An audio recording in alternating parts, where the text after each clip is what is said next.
असू दे असू दे.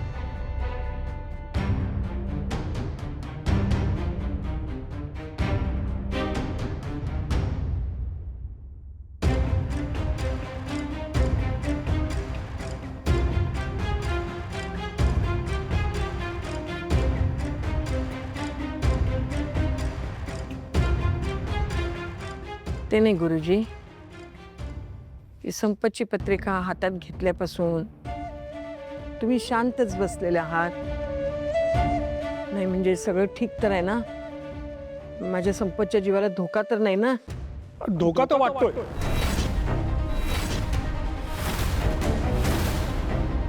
ग्रहांची स्थिती फार बिकट दिसते आणि त्यात शनी आणि मंगळाची युती झाली आहे आणि राहू अष्टमात आलाय. मला तर संकट संपतरावांवर गोंगावत असंच वाटतंय. गुरुजी, कसलं संकट? काय बोलताय तुम्ही? पुढचे 12 तास अतिशय महत्वाचे आहेत. या 12 तासात त्यांना घराच्या बाहेर अजिबात जाऊ देऊ नका. कसलाही ताण येणार नाही याची काळजी घ्या, नाहीतर त्यांच्या जीविताला धोका आहे.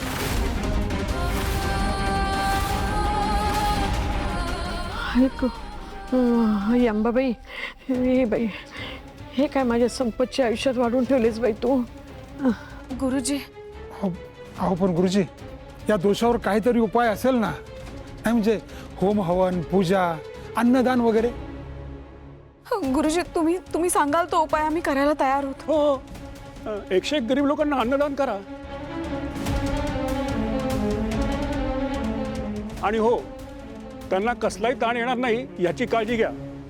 पुढचे 12 तास त्यांच्यासाठी अतिशय महत्वाचे आहेत. काय मूर्ख माणूस आहे का हा? याला मी 72 तास सांगायला सांगितलं होतं ना. नको तिथे अक्कल चालायला कोणी सांगितलं याला? आता 12 तासात काय काय करू मी? एकतर पक्षाची मीटिंगही लावून ठेवली, तिथे जावं लागेल. गुरुजी, तुम्ही एकदा नीट चेक करता का की पप्पांकडे खरंच 12 तास शिल्लक आहेत म्हणून? म्हणजे काहीतरी चूक झाली असेल कदाचित. एकदा नीट पंचांग पहा ना. म्हणजे कसं आमच्या पप्पांच्या जीवाचा प्रश्न आहे म्हणून म्हणते. हो नाही? नाही नाही, आमचा अंदाज अजिबात चुकत नसतो. 12 तासच आहेत. गुरुजी, आम्ही सर्वतोपरी काळजी घेतो पप्पांची, पण आणखी काही खबरदारी घ्यायची असेल तर प्लीज सांगा गुरुजी. हो, सगळ्यात महत्वाचं म्हणजे त्यांना प्रवास अजिबात करू देऊ नका. घरात शांतता ठेवा, त्यांची काळजी घ्या. ठीक आहे, येतो मी. काळजी घ्या यांची. हो हो.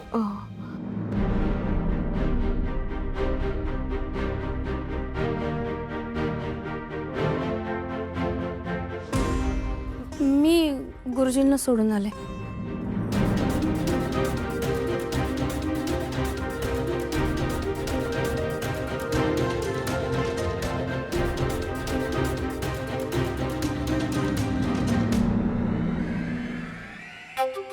गुरुजी, इकडे या. डोक्यावर पडलात का तुम्ही? हो, काय भरलात आतमध्ये आता? मी तुम्हाला काय बोलायला सांगितलं होतं आणि काय बोलून बसलात? काय झालं मॅडम? माझं काही चुकलं का? मी बरोबरच बोललो ना. काय बरोबर बोलले तुम्ही? हो, मी काय म्हणाले होते तुम्हाला?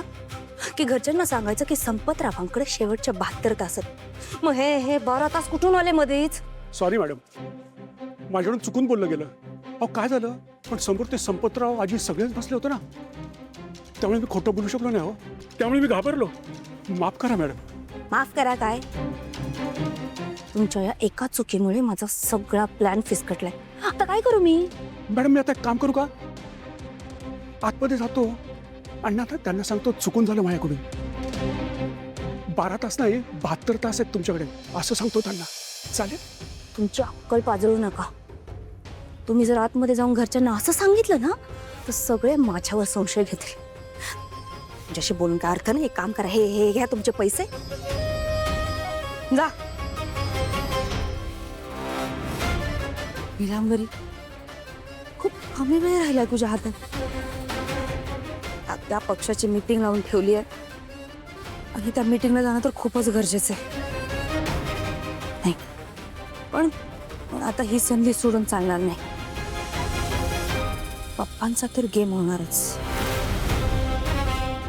आता खरा काउंटडाऊन सुरू झालाय. बाय बाय पप्पा.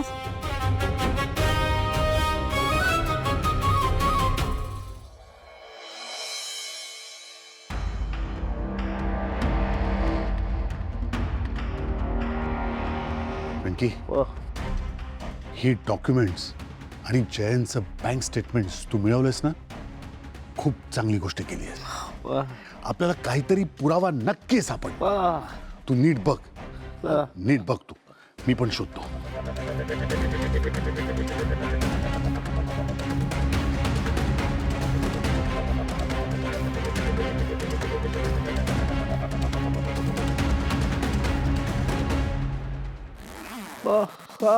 काय रे? काय बघू? एवढी मोठी रक्कम, एवढी मोठी रक्कम ट्रान्सफर केली आहे आणि ती सुद्धा पर्सनल अकाउंट मधनं. समजा हे बिझनेस ट्रान्झॅक्शन असतं तर जयंतनं त्याच्या कंपनीच्या अकाउंटवरनं हे ट्रान्सफर केले असते पैसे.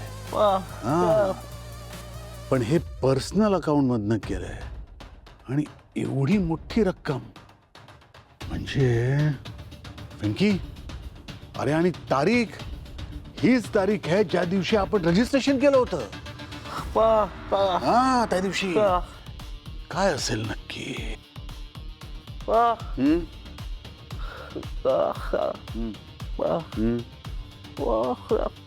बरोबर बोलतोय, अगदी बरोबर बोलतोय तू.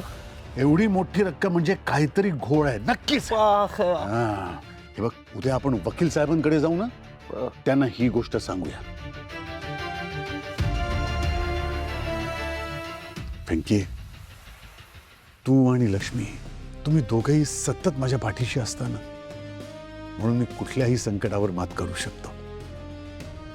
तू तर घरचा मोठा मुलगा असल्याचं कर्तव्य नेहमीच पार पाडतोच रे, मनापासून. माझी खात्री आहे तुम्हा सगळ्यांमुळे आपलं घर आपल्याला पुन्हा मिळणार, नक्की मिळणार. नक्की.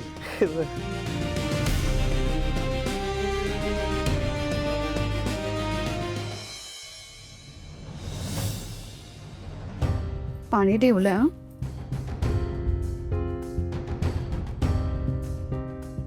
रेणुका, अगं एवढी काळजी करू नकोस. आज मी कुठेही जाणार नाही आहे. अगं गुरुजींनी एवढं स्पष्टच सांगितलंय घराच्या बाहेर जायचं नाही. मग कशाला उगाच रिस्क घ्यायची? बरं झालं तुमचं तुम्हालाच कळलं ते, नाही तर कालपासून मला एवढं टेन्शन आलं होतं. रेणुका, घाबरू नकोस. मला तसं काहीही होणार नाही आहे. नाही होत तसं नाही, पण काळजी वाटतेच ना.